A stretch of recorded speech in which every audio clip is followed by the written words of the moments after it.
नमस्कार, जय श्री राम, राधे राधे। आज की क्लास आज की क्लास में वो प्रतियोगी परीक्षा की तैयारी करने वाले स्टूडेंट जो राजस्थान सीटी 2026 की तैयारी कर रहे हैं, उनके लिए पीछे 2023 का जो सीटी का एग्ज़ाम हुआ था उसका आज ये पेपर और उसके जो क्वेश्चन आए हुए हैं उसको सोल्व करेंगे। और आज की इस क्लास में उन क्वेश्चनों को मैप और डायग्राम के साथ में समझने का प्रयास करेंगे, क्योंकि अधिकतर स्टूडेंट ऐसे होते हैं जो बुक से और नोट्स से केवल पढ़ते पढ़ते हैं परंतु समझते नहीं हैं। परंतु जब एग्ज़ाम हॉल में जब बैठते हैं तो उनके सामने एक समस्या आती है कि ये क्वेश्चन याद तो था परंतु अब एग्ज़ाम हॉल में याद क्यों नहीं आ रहा है। तो इस द्वंद में वो फंस जाते हैं। परंतु हम मैप और डायग्राम के साथ में पढ़ेंगे तो वो क्वेश्चन आएगा तो उसकी तस्वीर हमारे माइंड में ऑटोमेटिक आ जाएगी, तो हमारा क्वेश्चन है वो हल कर पाएंगे। तो आज हम जो पीछे के पुराने 2023 का जो सीटी का एग्जाम हुआ था उसमें जो क्वेश्चन पूछे गए थे वो क्वेश्चन मैं आज आपको करवाने जा रहा हूं। तो आप सभी अपने नोटबुक और पेन निकाल लीजिए और इस क्वेश्चनों को नोट कर लीजिए, और अन्य कौन कौन से क्वेश्चन बन सकते हैं उन क्वेश्चनों के बारे में भी हल करेंगे, संपूर्ण जानकारी पढ़ेंगे।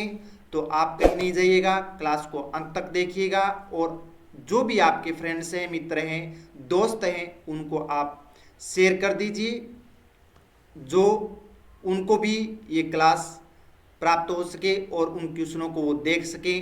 हमारे सीटी के एग्ज़ाम को एकदम सरल से सरल बनाना है, किसी तरह का दबाव, माइंडली टेंशन नहीं लेनी है। सीटी को एकदम इजी लेवल पर हम पढ़ेंगे। पीछे के मॉडल पेपर आपको जरूर पढ़ना होगा। अगर आपने मॉडल पेपर पढ़ा है तो यानी आप सीटी के एग्जाम के लेवल का पता चल जाएगा कि इस लेवल के क्वेश्चन आ रहे हैं। आप अंधाधुंध जो तैयारी कर रहे हैं, तैयारी एक सही डायरेक्शन में, सही दिशा में होगी तो आप उस लक्ष्य को पार कर सकते हो, कोई बड़ी बात नहीं है। तो चलते हैं हम सीटी के एग्ज़ाम 2023 में जो क्वेश्चन में पेपर में जो क्वेश्चन पूछे गए हैं उनका हल करवाएंगे।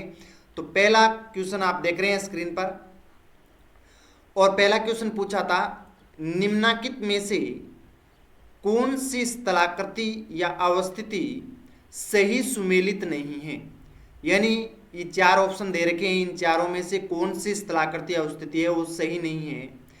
ए में दे रखा है बोराट का पठार कुंभलगढ़ से गोगुंदा के मध्य है।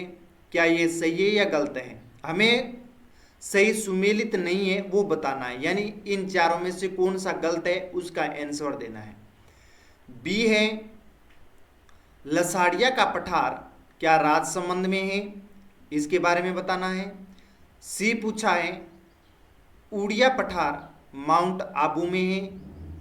डी में पूछा है भाकर की पहाड़ियाँ पूर्वी सिरोही में है क्या।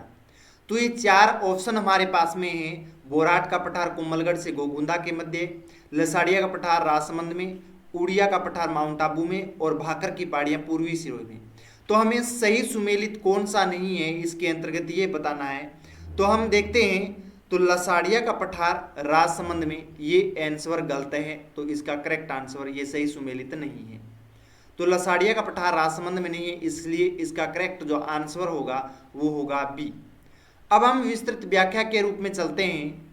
तो ये सुमेलित नहीं है क्योंकि लसाड़िया का जो पठार है वो राजसमंद में नहीं है, यानी लसाड़िया का पठार का नहीं है, राजसमंद में नहीं है, बल्कि उदयपुर, यानी पहले उदयपुर में था, पर तो वर्तमान में अगर बात करें तो सलूम्बर जिले में है। जो नया जिला बना है सलूम्बर, और सलूम्बर जिले में जैसमंद झील के पूर्व में स्थित है, और ये एक उबड़ खापड़ और कटा फटा हुआ पठारी भाग है। तो यानी कौन से जिले में है, सलूम्बर में है। अगर उदयपुर आए तो उदयपुर कर सकते हो, और अगर सलूम्बर नहीं हो तो नए जिले, अगर सलूम्बर है तो आपको सलूम्बर ही करना है। तो यानी वर्तमान में कहाँ है, सलूम्बर जिले में ये कटा फटा हुआ पठारी भाग है। अन्य अगर तीन विकल्पों के रूप में देखें जो सही थे, उसमें बोराट का पठार सही है, कुंभलगढ़ और गोगुंदा के बीच में है।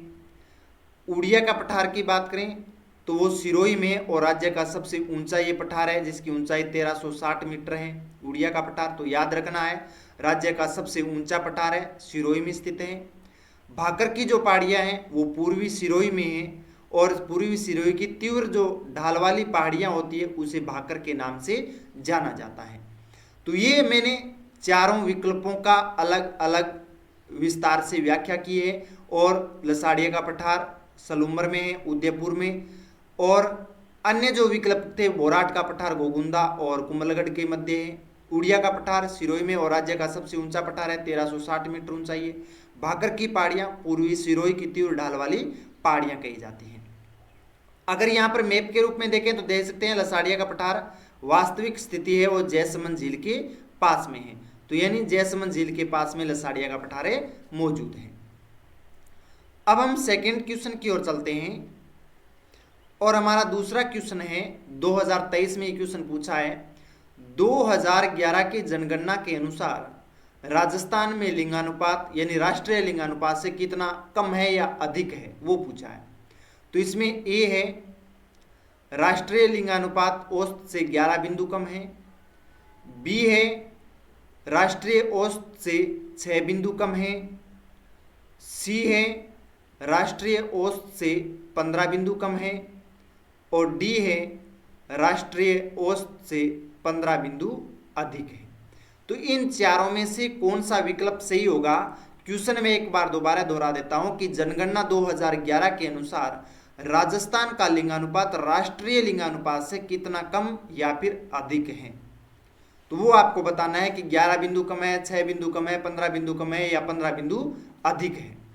तो चलते हैं, इसका करेक्ट जो आंसर होगा वो है राष्ट्रीय औसत बिंदु से कितना 15 बिंदु कम है, यानी जो राष्ट्रीय लिंगानुपात है भारत का अगर बात करें 943 है, यानी भारत का लिंगानुपात है 943 व्यक्ति, और राजस्थान की बात करें तो 928 व्यक्ति आती हैं। 1000 महिलाओं के पीछे 1000 पुरुषों के पीछे महिलाओं की जो संख्या है 928 है राजस्थान में, 1000 पुरुषों के पीछे महिलाओं की जो संख्या भारत में है वो है 943। तो यानी कितने बिंदु कम है? 15 बिंदु माइनस में, यानी 15 बिंदु कम है। तो इसलिए करेक्ट सी आंसर होगा। अगर भारत का लिंगानुपात राष्ट्रीय है वो 943 अभी बताया, और राजस्थान का लिंगानुपात 928, और अंतर कितना हुआ माइनस करेंगे दोनों को तो 15 बिंदु माइनस में आते हैं। तो राजस्थान का क्या है? राष्ट्रीय औसत से 15 बिंदु कम है, यानी 15 लिंगानुपाते कम माना जाता है। तो ये क्वेश्चन मोस्ट है, आपको पूछ सकते हैं एग्जाम में। 3 नंबर क्वेश्चन की ओर चलते हैं, और तीसरा क्वेश्चन है खस की घास मुख्य रूप से राजस्थान में कहाँ पाई जाती है? यानी खस जो घास होती है और खस घास राजस्थान में मुख्य रूप से कहाँ पर पाई जाती है? तो हमारे पास में 4 विकल्प हैं। ए है माउंट आबू पर्वत क्षेत्र में, बी है पश्चिमी राजस्थान में जो थार का मरुस्थल है, सी है भरतपुर और टोंकपुर वन विभाग में, और डी है दक्षिणी पूर्वी राजस्थान यानी जिसे हाड़ौती के पठार के नाम से जाना जाता है। तो इन चारों में से कौन सा विकल्प है वो सही होगा? इसका आपको करेक्ट आंसर देना है कि खस घास मुख्य रूप से कहाँ पर पाई जाती है। तो हमारे पास में 4 विकल्प थे, आबू पर्वत क्षेत्र में, पश्चिमी राजस्थान में, सी भरतपुर और टोंकपुर वन विभाग में, और डी है दक्षिणी पूर्वी राजस्थान जिसे हाड़ौती के पठार के नाम से जाना जाता है वहां। तो इनमें से अगर देखें सही करेक्ट आंसर की बात करें तो इसका करेक्ट आंसर होगा सी, यानी भरतपुर और टोंक वन विभाग में। तो सी इसका करेक्ट आंसर होगा। और भरतपुर और टोंक वन विभाग की बात करें तो ये जो क्षेत्र है ये भरतपुर है और ये टोंक है, ये जो भाग है इसमें सवाई माधोपुर में भी इस क्षेत्र में इतने क्षेत्र में पाई जाती है। तो खस है एक विशेष प्रकार की सुगंधित घास होती है, याद रखना खस जो घास होती है खसखस होती है, खस घास है वो एक सुगंधित होती है, और इसका जो उपयोग किया जाता है वो इत्र यानी शराब बनाने के लिए, शरबत बनाने के लिए, और कमरों को ठंडा रखने वाली खस की टांटियां बनाने में किया जाता है। यानी जो झोंपड़ियां बनाई जाती है जो खस घास होती है उस घास की अलग अलग डिजाइन के आकार में बहुत शानदार झोंपड़ियां बनाई जाती है।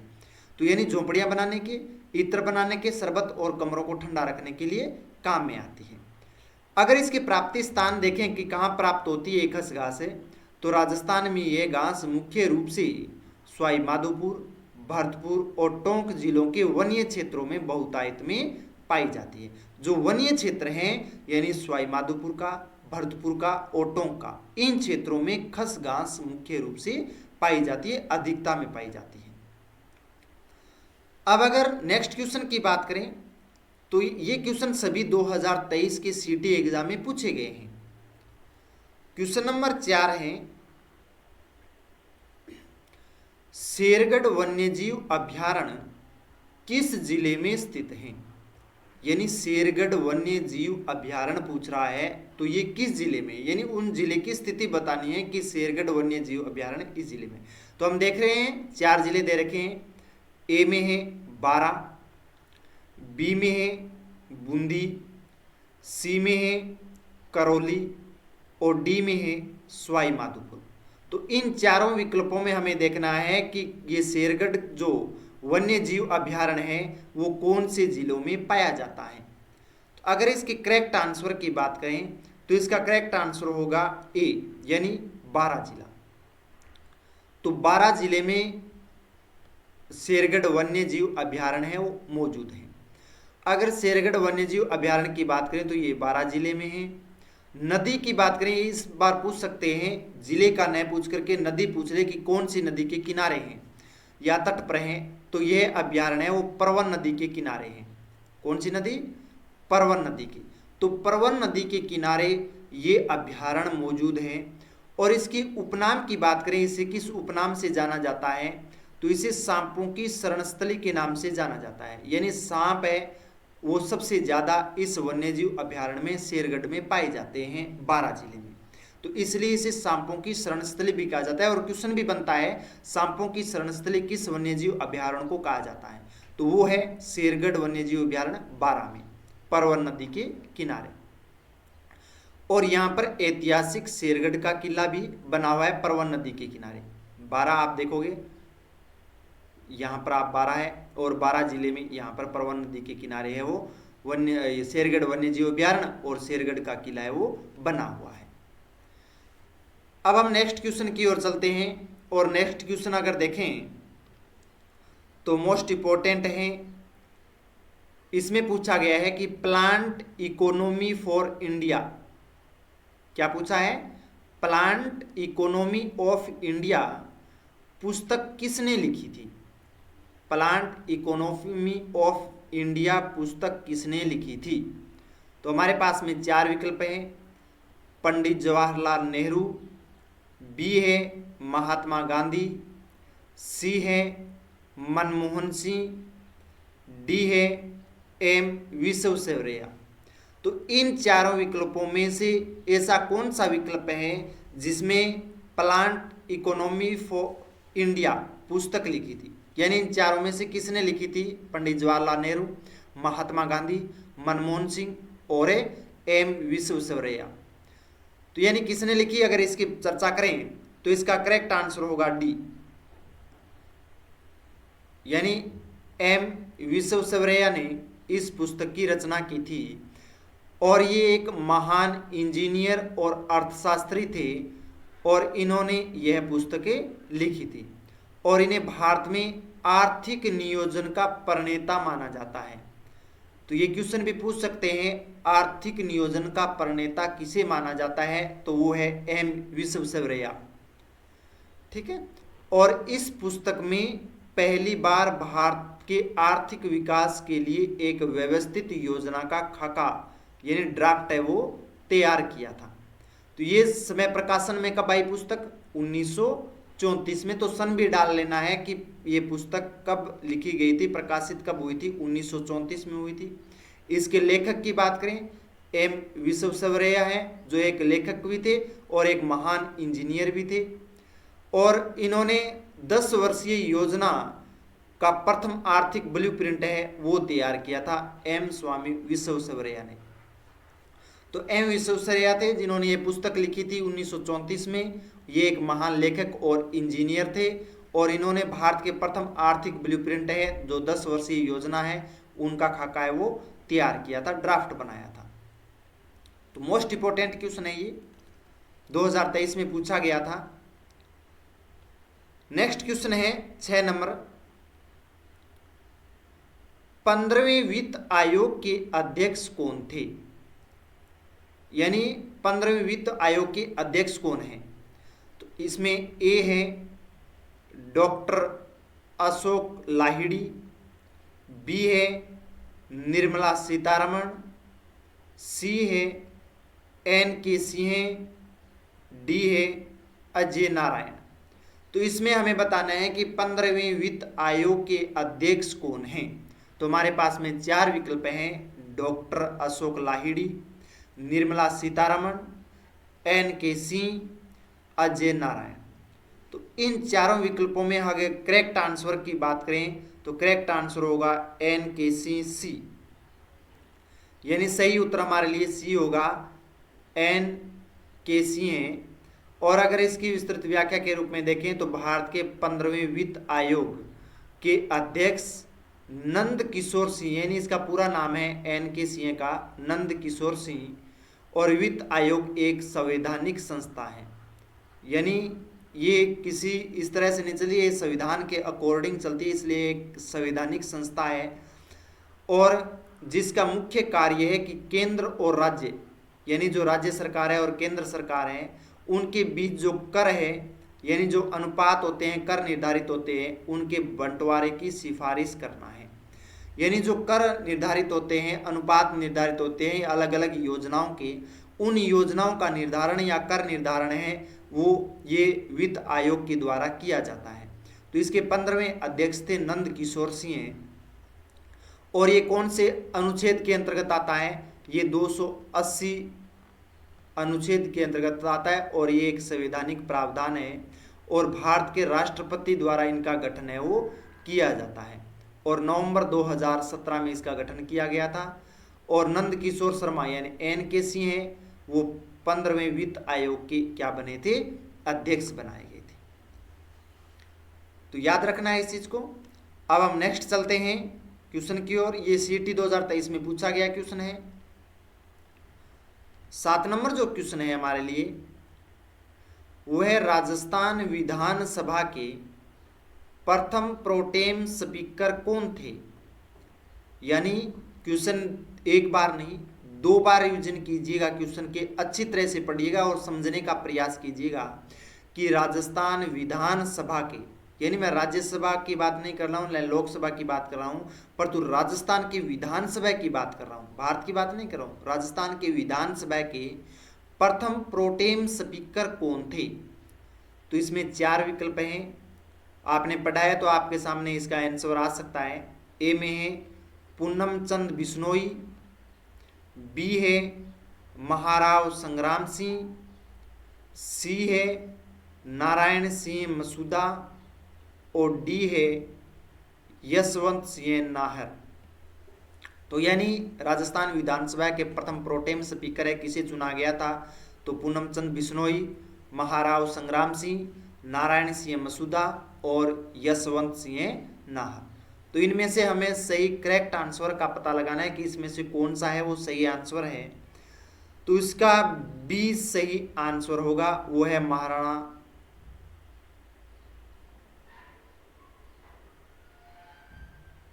महाराव संग्राम सिंह, यानी इसका बी आंसर है वो सही होगा, महाराव संग्राम सिंह। ये तो महाराव संग्राम सिंह वो राजस्थान विधानसभा के प्रथम प्रोटेम स्पीकर है वो चुने गए थे।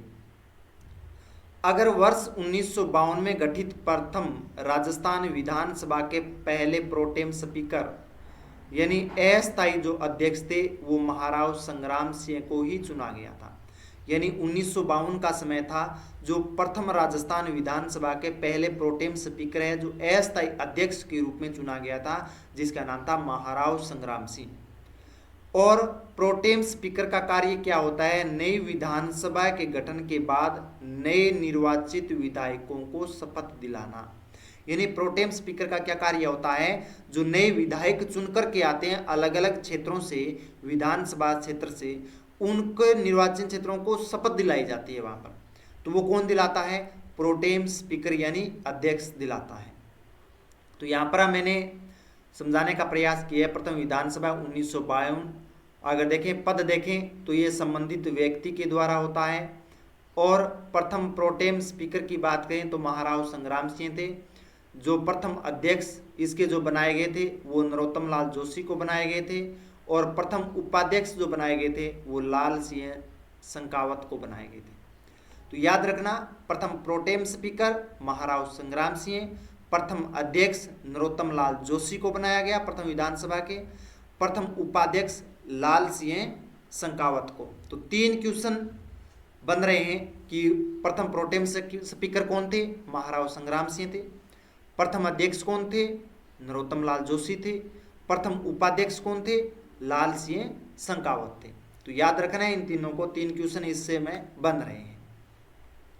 और इनका क्या कार्य होते हैं प्रोटेम स्पीकर का, विधानसभा से आने वाले जो विधायक होते हैं उनको विधानसभा में शपथ दिलाई जाती है। तो ये कार्य होता है। अब हम नेक्स्ट क्वेश्चन की ओर चलते हैं।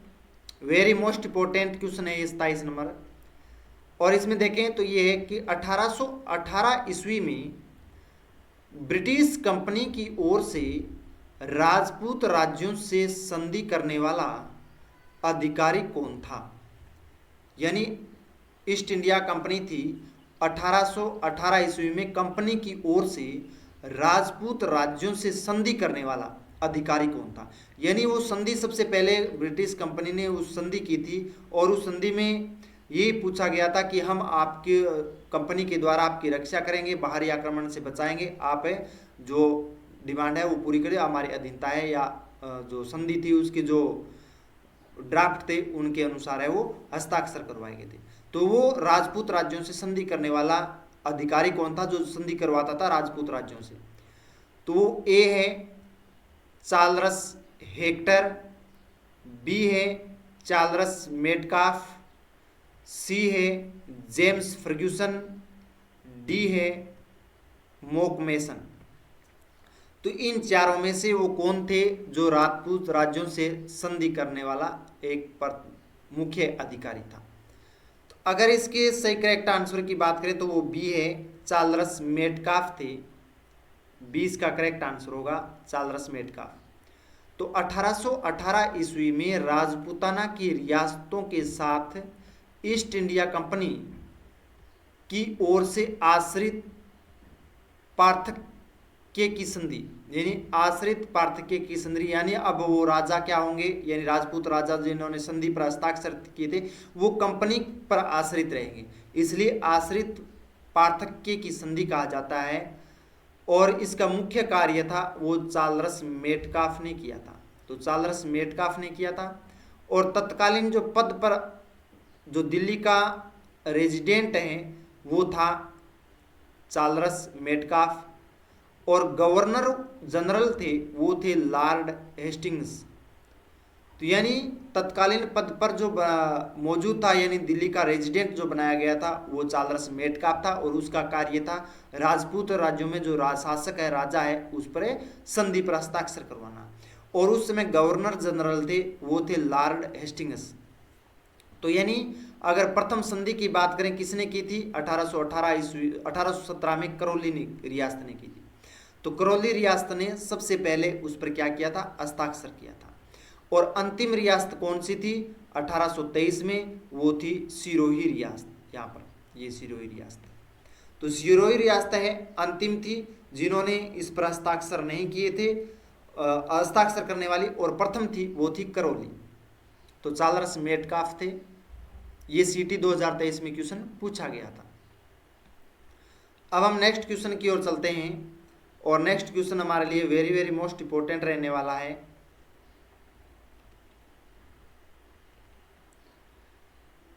श्रीधर अंधारे को किस चित्रशैली को प्रकाश में लाने का श्रेय दिया जाता है। यानी श्रीधर अंधारे को किस चित्रशैली को प्रकाश में लाने का श्रेय दिया जाता है। ऐसी कौन सी चित्रशैली है जो प्रकाशित की थी श्रीधर अंधारे ने।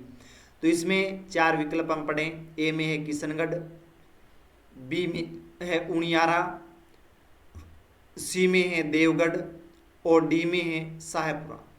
तो वो कौन सी संधि थी जिस पर श्रीधर अंधारे ने प्रकाश में लाए थे? किशनगढ़, उनियारा, देवगढ़ या फिर सायपुरा। तो इन चारों विकल्पों में अगर देखें सही करेक्ट आंसर की बात करें तो वो आएगा सी देवगढ़। तो यानी सी देवगढ़ है वो एकदम करेक्ट आंसर होगा। और देवगढ़ चित्रशैली को दुनिया के सामने प्रकाश में लाने का श्रेय जो जाता है वो डॉक्टर श्रीधर अंधारे को जाता है। तो आप नोट कर लीजिएगा, श्रीधर है डॉक्टर श्रीधर अंधारे को। और देवगढ़ है वो मेवाड़ रियासत का एक प्रथम श्रेणी का ठिकाना था। यानी देवगढ़ था वो कौन था? मेवाड़ रियासत का एक प्रथम श्रेणी का ठिकाना माना जाता है। और स्थापना की बात करें तो इसकी स्थापना 1680 में रावत द्वारकादास ने की थी।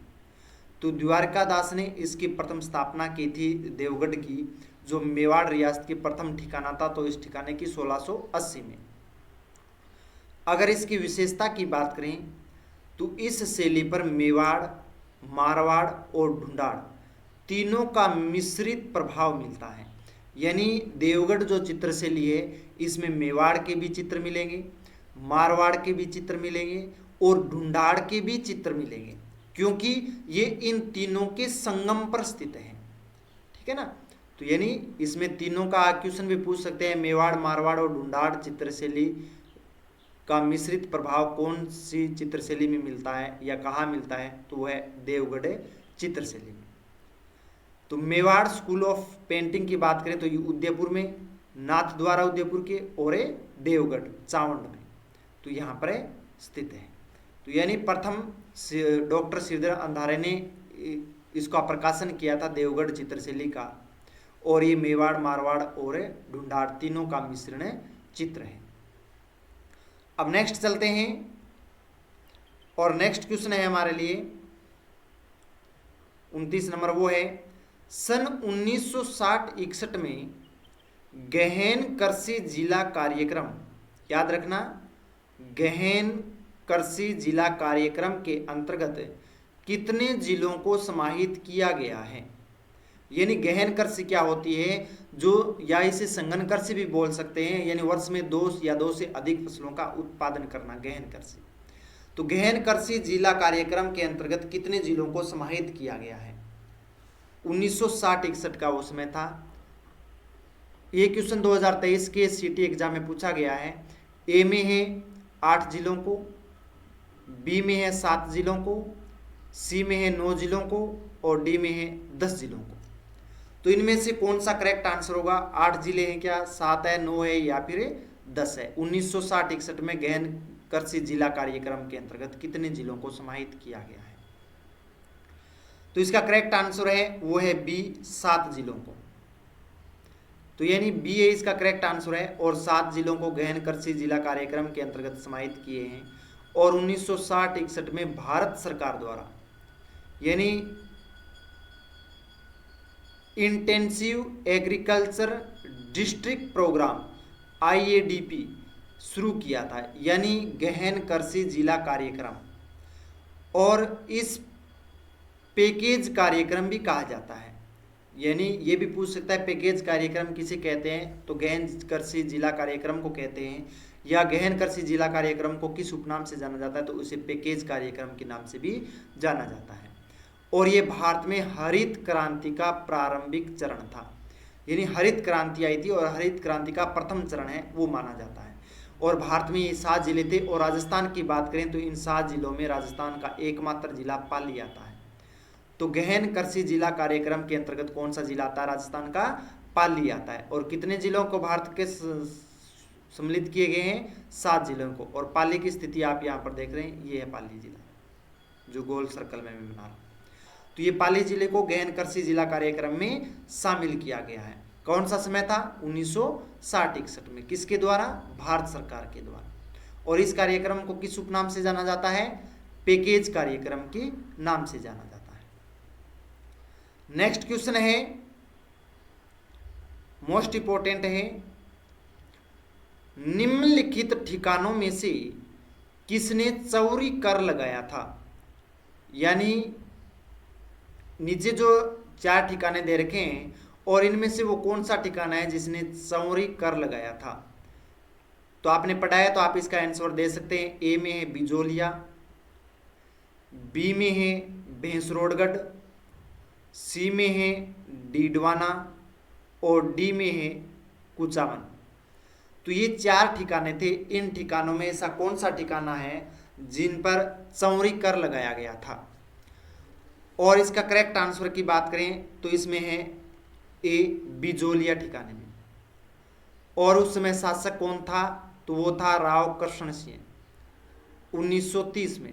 और राव कृष्ण सिंह ने यहाँ पर चौरी कर लगाया था। यानी चौरी कर क्या होता है कि जब किसी वर्ग की लड़की की शादी होती है और जब वो मंडप पर बैठती है तो उस समय 5 रुपये का भुगतान करना पड़ता था। तो ये होता था चौरी कर। तो उस समय चौरी कर है, इसका विरोध किया गया था, वो बिजोलिया में लगाया गया था 1903 में।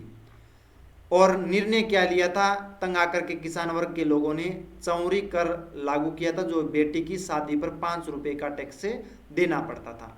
और उस समय 5 रुपये की कीमत है वो 5 लाख के बराबर थी। ठीक है ना।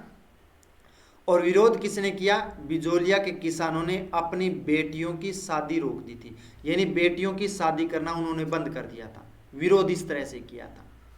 फिर राजा को झुकना पड़ा, यानी शासक को झुकना पड़ा था और दबाव में आकर के झुक करके उसको कर को हटा दिया गया था। यानी चौरी कर है वो पूरा समाप्त कर दिया। किसने लगाया था? कौन से ठिकाने पर? बिजोलिया में। कब लगाया? 1930 में। किसने लगाया? राव कृष्ण सिंह ने लगाया था। और कितने रुपए? 5 रुपये का टैक्स लगाया गया था। तो बिजोलिया कहाँ है वर्तमान में? भीलवाड़ा में। ये आप देख रहे हैं, ये भीलवाड़ा। तो यहाँ पर है बिजोलिया। तो प्रिय विद्यार्थियों, ये सीटी के एग्जाम में पूछे गए हमारे क्वेश्चन थे। तो आपकी सफलता की मैं शुभकामनाएं देता हूँ। मेरी हमेशा मैं जो पीछे के सीटी के एग्जाम में जो क्वेश्चन आए हैं उन क्वेश्चनों को विस्तार से व्याख्या सहित मैं समझाने का प्रयास करता हूँ। शाम 7 बजे मेरी क्लास आती है, तो आप उस क्लास को देखने आलस मत करना। यानी आपको देखना है उस क्लास को एकाग्रता के साथ में, और अपनी एक नोटबुक लगा लीजिए और पुराने क्वेश्चनों को उसमें नोट कर लीजिए। तो आप रिवीजन करोगे तो आपने जो पढ़ा है उसके बाद में आपने रिवीजन किया है तो आपकी 100% सीटी आप पास कर सकते हो। और सीटी एक अनिवार्य है आज के एग्जाम के लिए। यानी पटवार का दे रहे हो, कांस्टेबल का दे रहे हो, वीडियो का दे रहे हो, अन्य कोई भी राजस्थान के एग्जाम हो उसके लिए सीटी अनिवार्य है। तो आप सभी की शुभकामनाएं, और आशा करता हूं आपको ये मेरी क्लास अच्छी लगी हो। आप शेयर कर दीजिए, लाइक कमेंट कर दीजिए, और सब्सक्राइब तो करना ही है। आप नए हो चैनल पर तो इस आशा के साथ सभी प्रिय विद्यार्थियों का धन्यवाद। जय हिंद, जय भारत, बहुत बहुत धन्यवाद।